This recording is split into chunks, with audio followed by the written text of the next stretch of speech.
Yeah, good morning. Let me start by saying that, man, Saturday hurt our kids, our staff, and I'm sure it hurt our incredible fans who have been just to have five straight home games to open the season have been just marvelous. They've been, and our students and band cheerleaders just they've been incredible, and I'm sure they were hurt just like our kids felt gutted, and staff and everybody a part of it. So we're judged on results, and it's my responsibility to bring results to this program that restore its glory, and that builds, not only restores the glory of the Auburn football team on the field, but also I firmly believe that part of my job is to build up Auburn men, and that is one thing that I do believe and see occurring even through the hardships that we're going through, and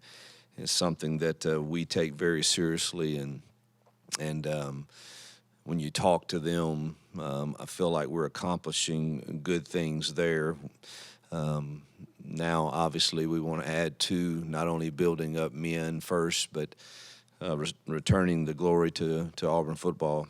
We're working tirelessly to do both. Truthfully, that's why I teach truth lessons on Monday and Thursday about life. The lessons we can learn from the game of football. For that, our fan base has done their part, which makes not being 5-0 very hard to swallow when we certainly had our chances to do that. My ask is to stick with us through the growing pains and support our guys and efforts and our recruiting efforts because the results are going to come. We're not that far off, and hope the 25 recruiting class sees that and knows they have a chance to come in and immediately impact this program just like the 24 class is currently doing. But building does take time. I think you all are aware of what we inherited. Our AD has done a marvelous job of explaining that, and he did to me before I took the job with the previous recruiting classes not being what you need to compete at a high level, and 57 transfers out in the previous 3 years before my arrival. So building takes time. But our process, when complete, is going to make everyone very, very proud and to wear the orange and blue. It's making ground. The process is. I see it. The record doesn't reflect it. Even when playing, 12 freshmen and I think combination of the 49 guys that played Saturday, there was 24, if you count our kicker, 24 freshmen and sophomores that played the majority of the snaps, and I use that for my recruiting pitch. We'll play you early, so let's finish this 25 class up and give us some more depth that we need to compete in this great conference. We must continue to get better in every facet, and that's my job, including coaching situational football better, putting our players in the best possible situations for their abilities to provide them success. Doesn't really matter if I think something's a great call, great decision, if it doesn't match up with the capabilities of our young men, and I can't put them in those situations. And I told our players post-game that I couldn't be more proud of them, their effort, their preparation. They deserved to win that game, and they played their guts out, and can't fault a single play on that film on effort. And told our staff that honestly it's one of the better game plan that a staff has put together in my time. The offensive guys under Coach Nix and Kent and Jake and Ben and Marcus and obviously all the supporting staff. I thought the plan was excellent. I thought the plan on defense was excellent, and I was proud of both the players and the staffs. It was a really, really good plan. There are many positives to build from that game.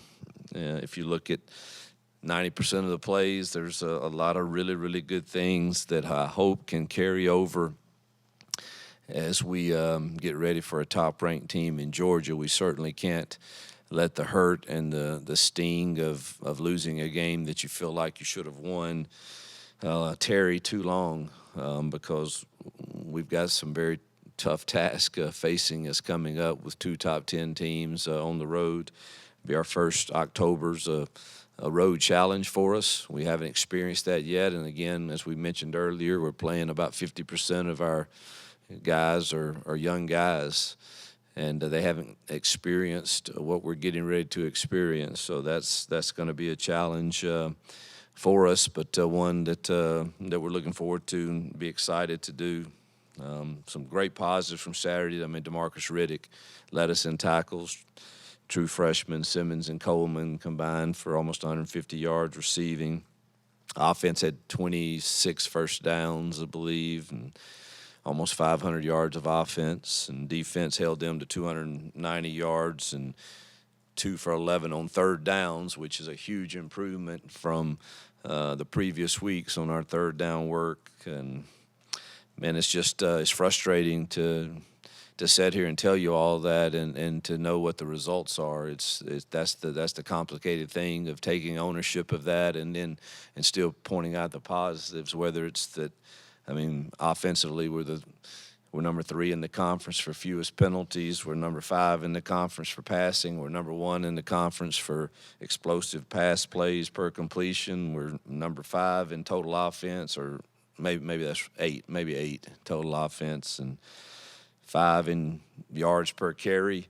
I mean, there's a lot of positives that are not matching up with the results. There's some negatives too.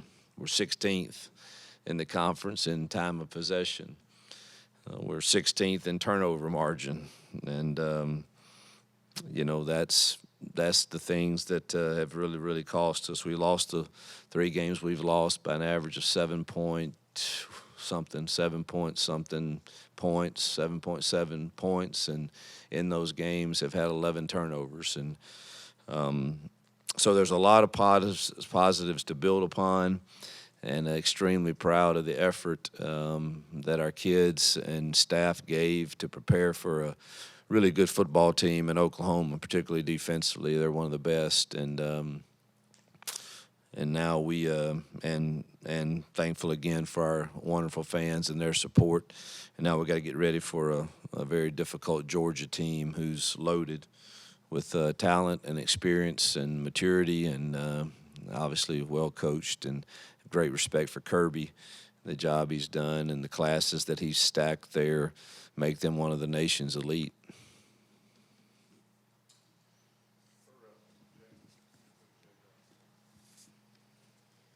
Hugh, what is, from a coaching perspective, what is your biggest regret from the Oklahoma game? Is there a call or a situation? Yeah, I'm very transparent. I've watched it like 3 times, and I usually stop at 2. But all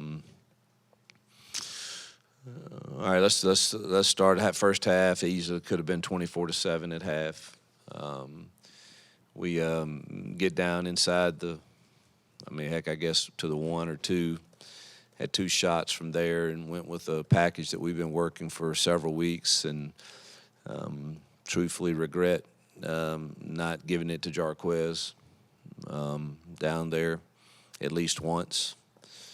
You're going to miss some field goals. Been nice to have, got that one right before half for sure. It was not certainly he's very capable of making those, and but that happens. So kind of the first half, it's really the not scoring the touchdown that thought the offense did a good job get us in field position to kick the field goal. I thought that was a really good drive. Did not. This is a weird situation, but the play right before we had to go Mayday, and it was good to see us. We executed Mayday really well. You just didn't really want to have to do that. The ball should have went to the end zone, but that really wasn't Peyton's fault, because the one scenario I'm getting way into, but I want to own everything that needs to be owned. There was a look that they would give from time to time that our whole plan was we've got to check to a max call to get us protected, but that was a third down thought, and with that came, as soon as he gave the signal for max, with that came all the routes.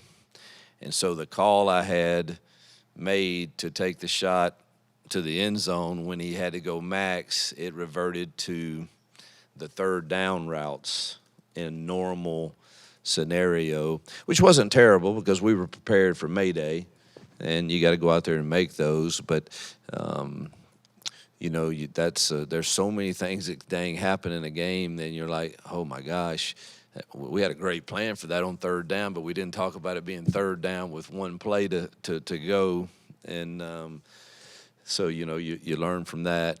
But that's the first half. The second half, truthfully, loved the plan.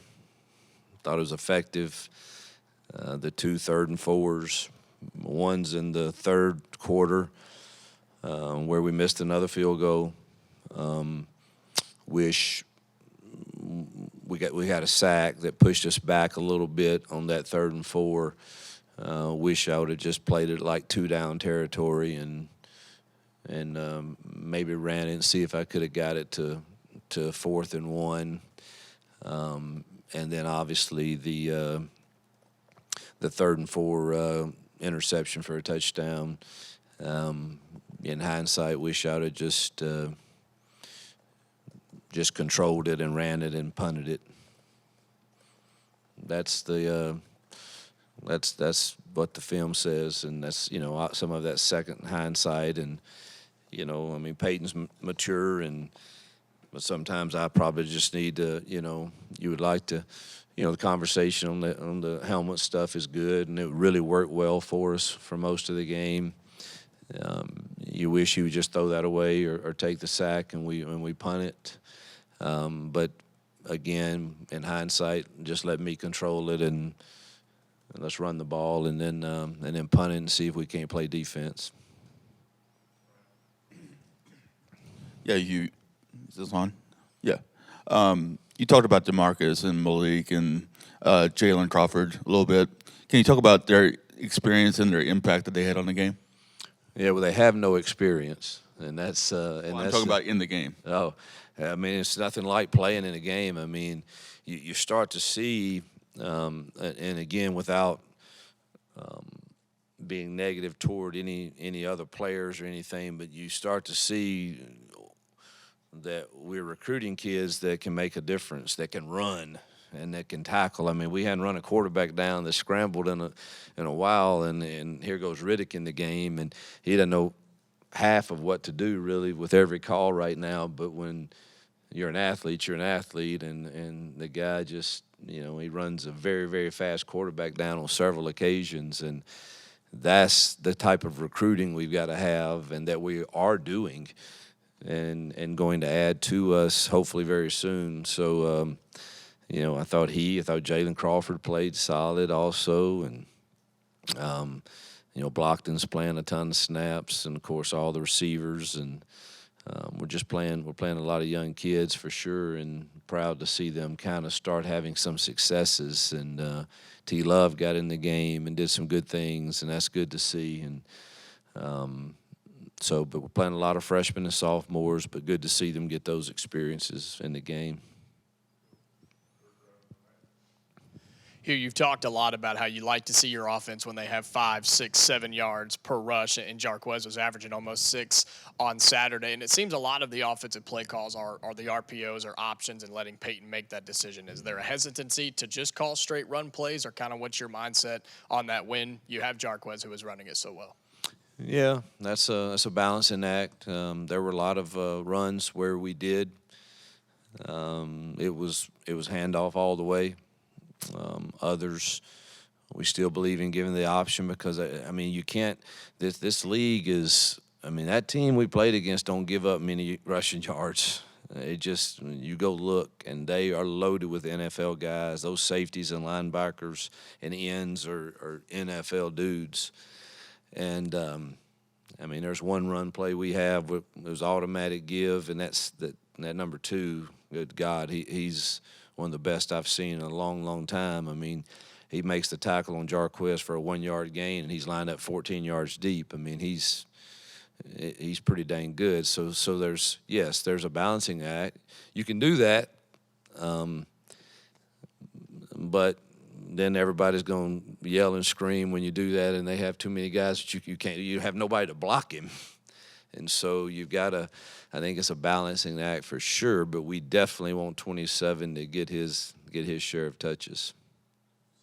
But when you do throw the RPO, it's our job to make sure that it's thrown to the right RPO. And that's where we still are struggling a little bit. And so we got to keep working to get that corrected. You mentioned the first half goal line situation. Had some mixed success in red zone and short yardage. Are you a little surprised or disappointed at that? You've done quite a few different things. Yeah, I'm really disappointed that we didn't score that touchdown, obviously. And truthfully, the first time we did it, it should have scored. And we had, again, I don't ever want to sound like I don't know, everybody seems to think when I tell you what really happened that I throw somebody under the bus. I'm not. I mean, but on the first one, we've lost B. Frazier to a broken foot, who's usually in that position.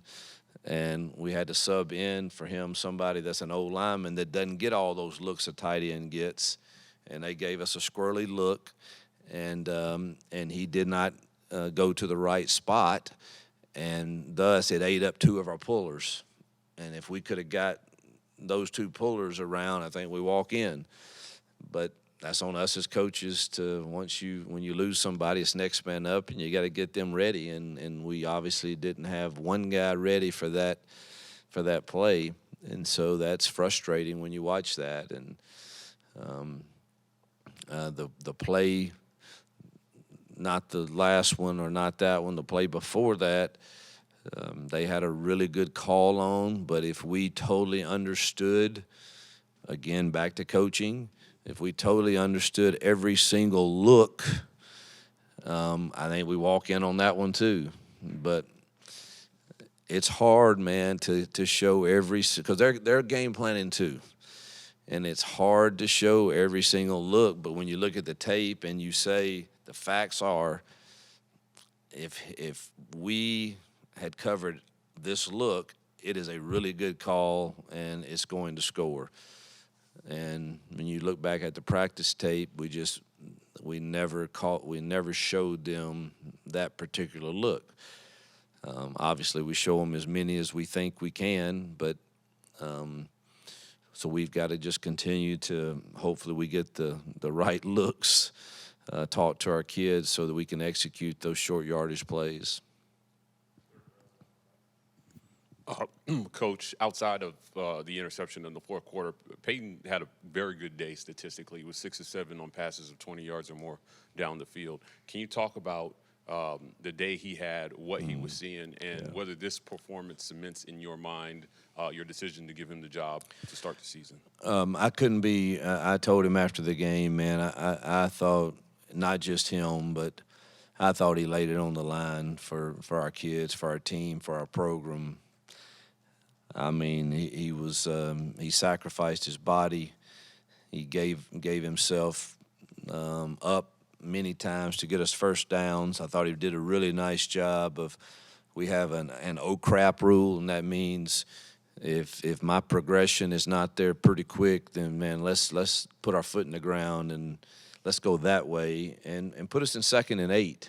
We can live with that, and I thought he really, really played solid. Obviously, he wishes that he has one throwback, and as everybody does. But man, I thought he really laid it on the line for us and for our team, and it's kind of what we expect out of him at the start of the season, and moving forward is what we'll expect. Yeah, it's hard to say he's not the starter in these kind of games. I think he gives us our best chance to win.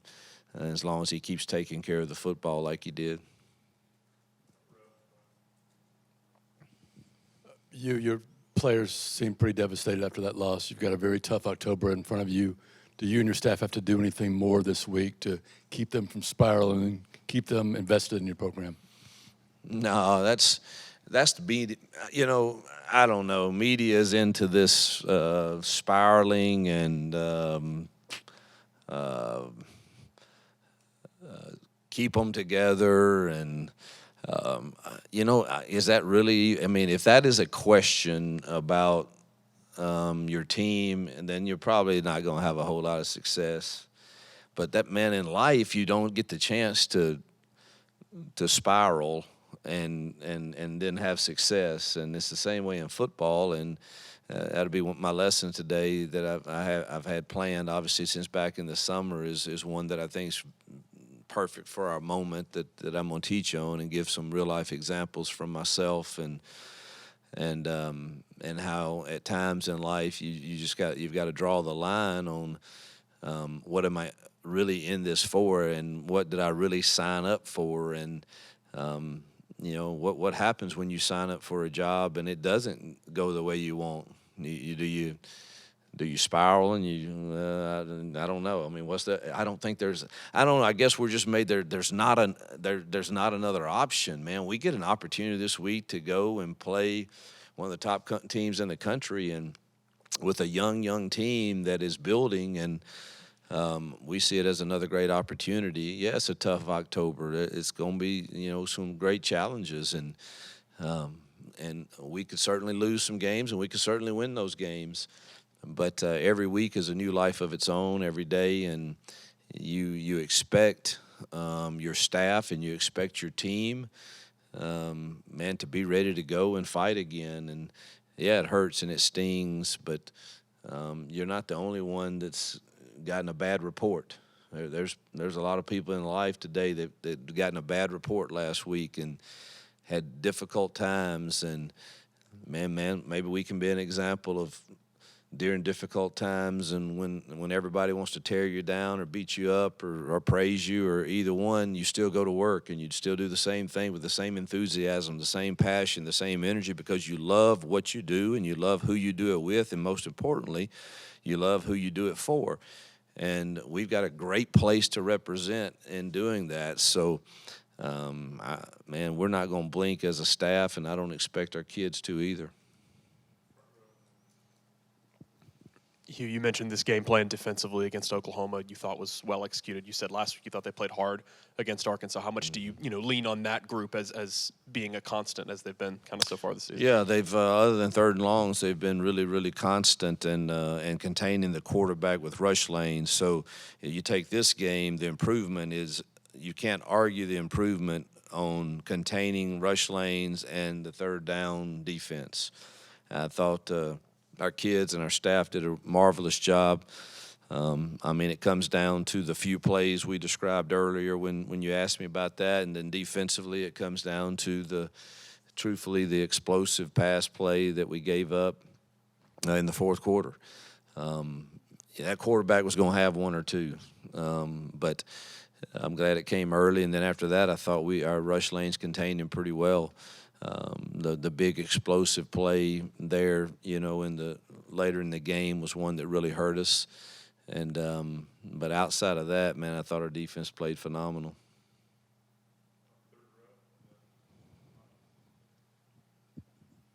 Hugh, Dre's been super consistent for y'all since the start of the season at wide receiver, but Malcolm, last couple of weeks, about 5 or 6 touches a game, big plays from him. Are you really starting to see the light kind of come on for him at this point as a guy who wasn't here early as an early enrollee but's been able to carve out a role? Yeah, I think you're, again, they're just young, and it takes time. There's a process to developing, and there's very few, and there's some that come in and are totally ready, and most of them probably got there early.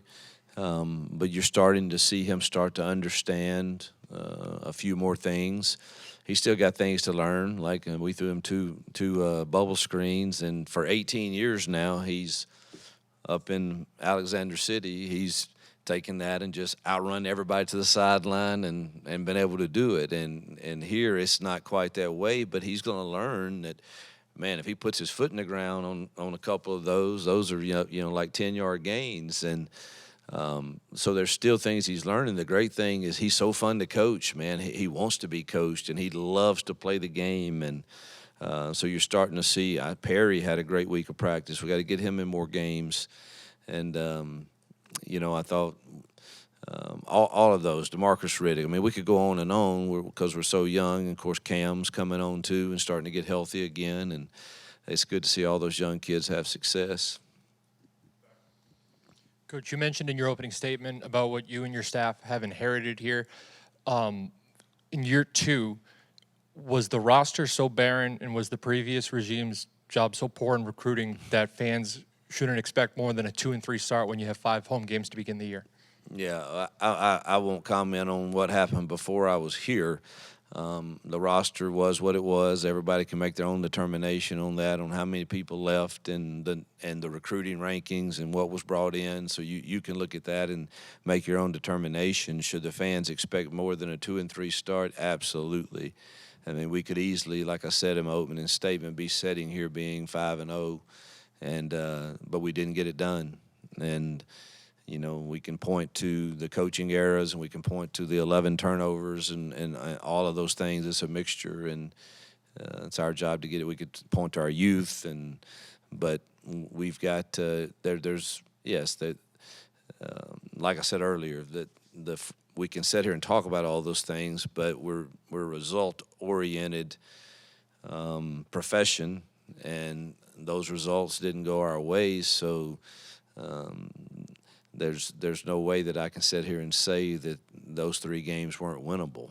And so that's the toughest thing for me to say to them, because I know what the sacrifices are that all of our boosters and families and supporters and administration and everybody pours into supporting this program.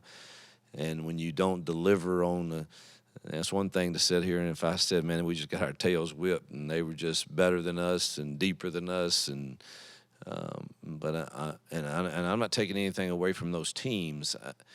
They found a way to win the games, but we found a way to lose them in my mind, and that's what's the hardest thing about sitting here with the 2-3 record. Coach, you mentioned a second ago in responding to Brian's question about spiraling and how that's not an option.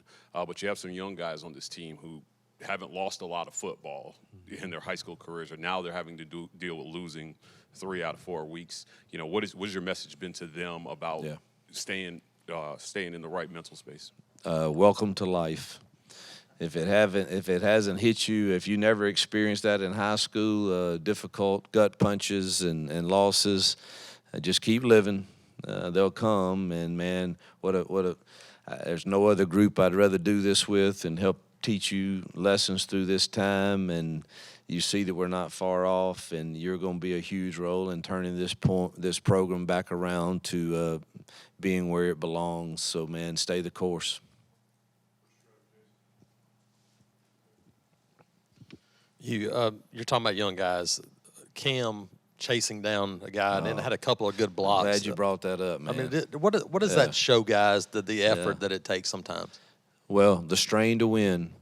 We'll show some tape today, and obviously I think our team played extremely, extremely hard.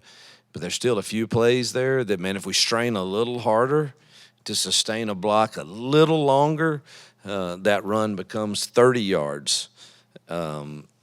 Or, man, if we don't loaf right here, that gang tackle, your assist on this guy that has him, instead of him falling forward 4 yards, man, that's a no gain. And so there's still, obviously, I'm really proud of how hard they play, but there's still those times where, all right, let's strain a little harder to win. And there's no better tape of showing what our young kids are like than Cam Coleman on that interception. I mean, being relentless in chasing him down, and almost got there to get him.